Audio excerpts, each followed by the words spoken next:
a gente tem que aprender a ler sinais, cara, porque, sabe, a gente está num momento dramático da vida do Brasil, o mundo inteiro olhando para esse país, e eu fico me perguntando o que mais precisa acontecer, sabe, para cair a ficha dos riscos que esse país está correndo, que o nosso Estado está correndo, né? Esse episódio não é um episódio trivial.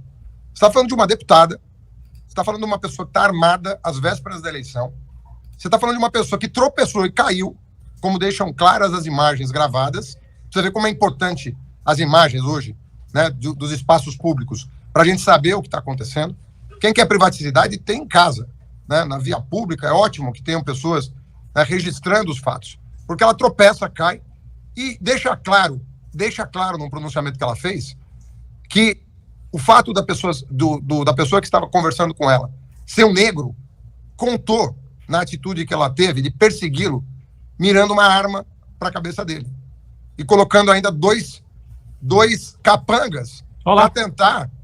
Aí deixa claríssimo, o cara tá 2 metros na frente dela, tem nada a ver com o caso.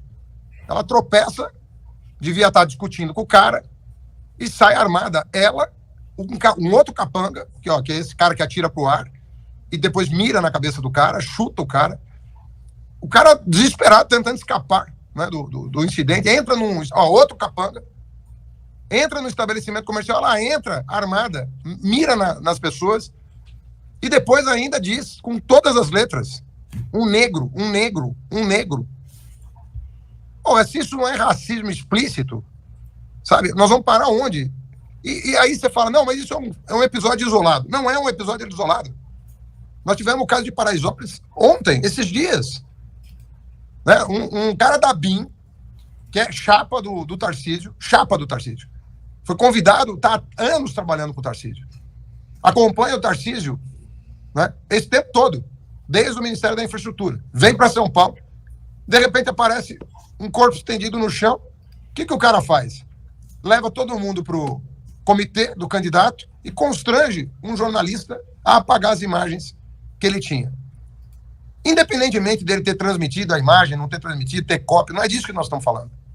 Nós não sabemos nem o que aconteceu lá, porque a polícia ainda não encerrou o inquérito. Então não é disso que nós estamos falando. Nós estamos falando da atitude dele. E eu dei a oportunidade para o Tarcísio, Atushi, eu dei a oportunidade para ele dizer que o cara errou. Bastava ele dizer, ele não devia ter pedido para apagar. Era só isso que se esperava de um sujeito que nunca morou em São Paulo e que quer governar o nosso Estado. É o mínimo. Falar, errou, não vai fazer mais. Errou, vai se pronunciar. E o cara poderia ter dado... Não, ele endossou a atitude do cara. Ele endossou. Ou seja, ele no lugar do cara teria feito a mesma coisa. E talvez ele tenha que ter endossado, porque talvez ele estivesse junto do cara quando isso aconteceu. Fernando. Porque foram todos levados para o mesmo lugar. Então talvez ele estivesse lá no momento que a ordem de apagar foi dada.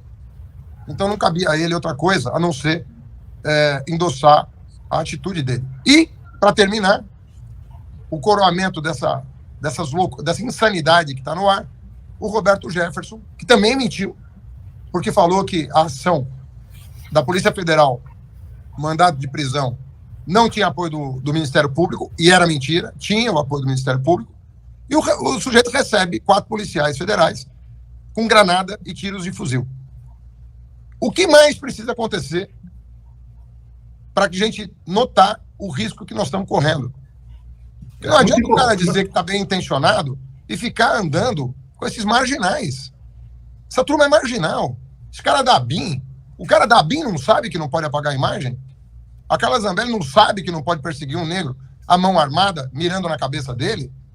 O Roberto Jefferson não sabe que um policial federal cumpre mandado, que não é obrigação funcional dele? Ou seja, nós estamos numa situação realmente que esse país precisa acordar. Precisa acordar porque está acontecendo. Não estão faltando sinais. Parece que a providência está cuidando para chegar ao conhecimento de todos nós os riscos que não estamos correndo. Não terá sido por falta de alerta. É isso que eu queria dizer para vocês. Eu estou muito preocupado também com o cinegrafista da Jovem Pan, que não só perdeu o emprego. Eu disse isso na coletiva hoje. O menor problema que ele tem, sendo o jornalista que ele é o emprego. Porque ele cumpriu ele cumpriu com as obrigações de um jornalista e não faltará, certamente, alguém que o contrate. Justamente porque ele É um bom jornalista, que tinha 20 anos de casa e se desligou da Jovem Pan porque não tinha respaldo na Jovem Pan para fazer jornalismo. Eu estou preocupado, portanto, não é com isso. Eu estou preocupado com a exposição que ele sofreu no Instagram do Tarcísio. Esse que diz que quer preservar as pessoas.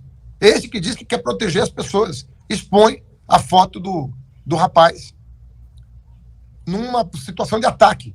E na rede social, alguém mandou o zap de que ele teria sido subornado pelo PT, como se o PT conhecesse a pessoa. Então, ninguém... Nós conhecemos essa pessoa do episódio.